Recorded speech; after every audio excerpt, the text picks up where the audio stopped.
back to BPO interview tutorials, and today we came up with an amazing video that is on call monitoring parameters.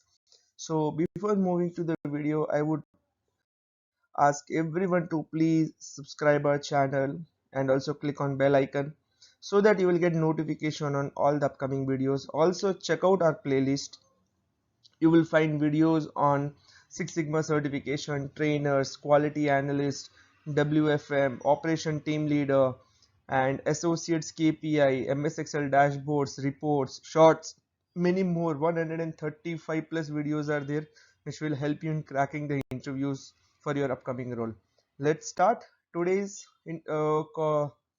video on call monitoring parameters for quality and coaching. So before starting this topic, I would like to give an introduction here. Whenever in a calling process, associate is taking a call, he need to follow certain procedure, certain script so that the call can be done smoothly with the customer. There should be certain rules to be followed.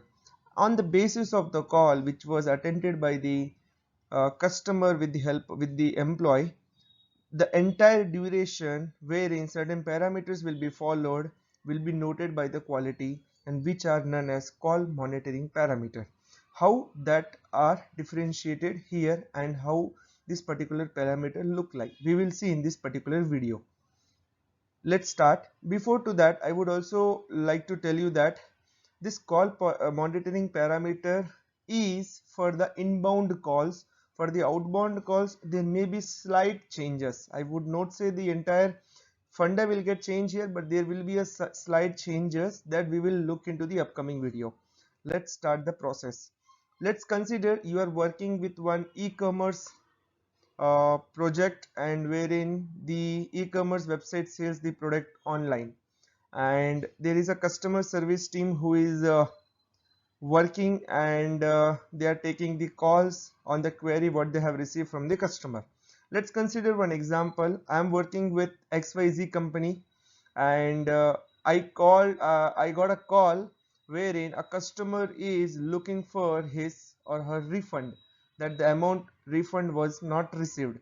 Now how the call will get started, we will see here with the help of all the parameters. First point, whenever a call get received to the customer, from the customer, sorry, to the employee will start in such a way like greeting to the call. How he will start: thank you for contacting XYZ company, my name is so and so, and can I know your name? Let me know your name, and how may I help you today?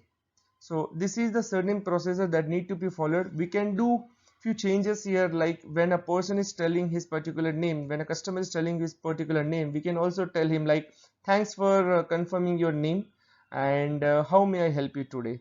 This is the greeting procedure that to be followed. I'm still telling you guys, there will be a 10% changes as per the company rules and the training which is provided for your required process. There may be a slight changes. Next, understanding the concern. When a person will start giving the introduction and all, for sure the next point when the employee will ask is, how may I help you today? On the basis of that, the customer will tell his particular concern. Sir, I'm looking for the refund for XYZ product, but I did not receive yet, can you please help me? Here we have to see, either customer is coming with the new query, or it's a past query, or else he is demotivated with the service, or else he is waiting for the longer time for the solution. We have to see the intention of the customer. On the basis of that, we have to empathize and sympathize over the call. Here the situation says that the person is looking for the refund. Considering the situation, we need to empathize and sympathize here in such a way like, I completely understand, sir, that you are looking for the refund.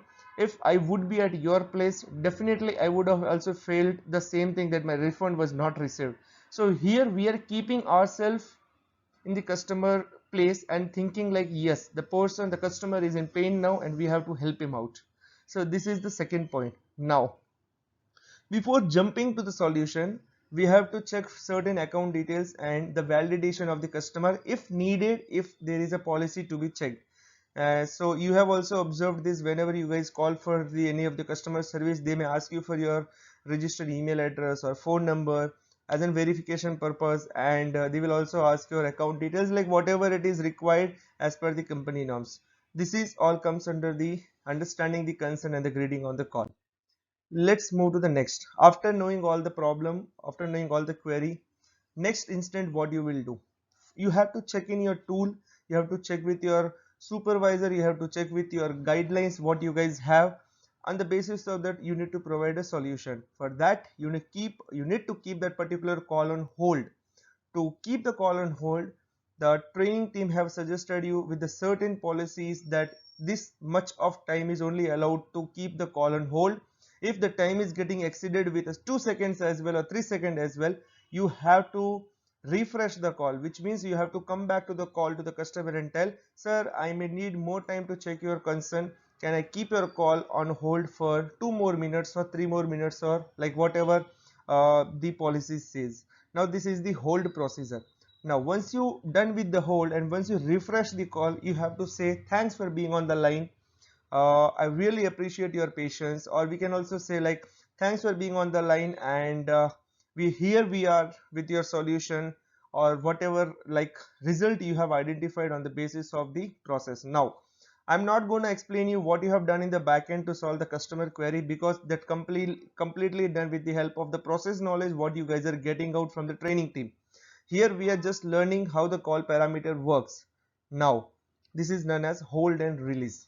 In this way you can do hold, and in this way you can do release. Whenever you do a release, if that time is getting extended, please feel sorry for that if needed, but don't feel every time like every 3-4 minutes you are keeping call on hold and again you are like saying sorry. For sure the customer will get irritated, and some instance he will tell, take your time, don't refresh the hold as per the procedure, I'm okay if you're keeping hold for next 5 to 10 minutes. If that is a situation, be on it, but again totally depend on your policies and the process what suggest you for it. Now this is all done, you have received a solution, also you have refreshed the hold as well. Now you are providing the solution. Whenever you provide a solution, make sure there are two ways of providing the solution. One, maybe you have forwarded the query to the certain team and you are informing customer that it will get resolved in so and so days, kindly wait for some time. Sometimes we will provide the solution on call also, right? These are the two things. Second thing can be also considered as like you have escalated to some other team. Now whenever you give the resolution, make sure the confidence what you build in talking with the customer, there should be some ownership on the issues, ownership on the concerns what you are looking for or what the solution you are providing for. Customers should feel like, yes, I am speaking with the right person who is taking the ownership on my query and providing me the solution. Now and there may be certain process wherein you will do some troubleshooting step if needed, and also you will ask like what is the problem you are facing, why you have not received the refund, did you check with your respective bank account, like whatever it is, whatever information is required, you will follow as per the policies. And if you are escalating to some other team, you will give him the tat like estimated time of completion, we can tell it as, and you will also like send an email post then with the call that this is what we have spoke and this is what the solution I have provided. Let's move to the next parameter. Now this parameter actually include all the things what we have discussed, so I just included this in the another column. Reason this need to be understood very sincerely. First, you have to sound really neutral whenever you speak with the customer. You will not rush, you will not speak loudly, even you will not speak slowly. There should be a moderate voice and it should be in a proper manner, and you need to follow the complete script. That is the second point. You have to be attentive. Suppose customer told you the query and you were occupied with some or another work and you did not listen it out, and you can again telling to the customer that can you please pardon and repeat your concern again. This is a negative impact you are creating in front of customer. Now again, when a customer is speaking out his particular point, make sure you will not interrupt him or her. You will listen them very clearly, properly. Post listening them, you will give your solution, or else you will empathize, sympathize, or else you will ask them to be on hold. Whatever you required, you will do it. Then this is the script that to be followed very nicely, guys. Next, providing the solution, we have already seen this. Okay. Now we have to also check on compliance adherence part, which means these particular activities will give you the non-compliance, guys. We have to try to understand very sincerely here We have to understand very strictly here that we will never be on dead air, which means customer is telling you hello, hello, are you there, and there is no voice from your side. There may be two reasons: intentionally a employee is doing, or maybe there is a technical issue. Anything may happen here. Now excessive hold, like you requested customer to wait for 2 minutes and you exceeded that hold for 15 to 20 minutes.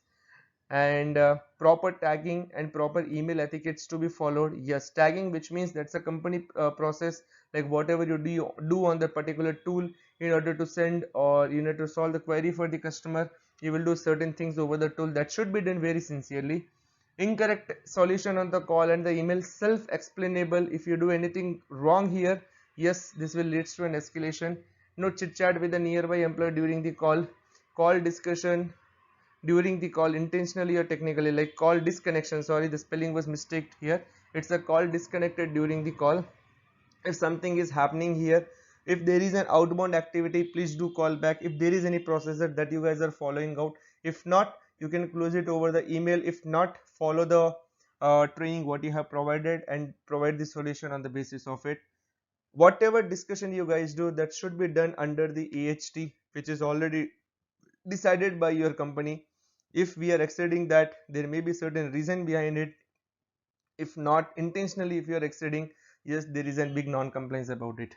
Not sharing self personal information, correct, and follow proper procedure of the call transferring. Suppose you are transferring to any of the other like any of the other partner or any of the other employee, senior employee, it should be transferred very sincerely and to the right person, and follow up should be done on timely. Guys, I am not restricting you that you should follow only the points what I suggested to you, but I would also tell you guys, these are more than enough if you are going for the calling process interview and someone is asking you what are the call quality parameters.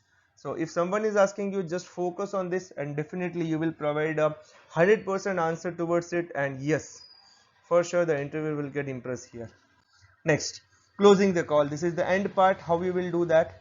Make sure all the proper solution and the tagging was done, and all the status, all the notes, whatever is required, you have updated.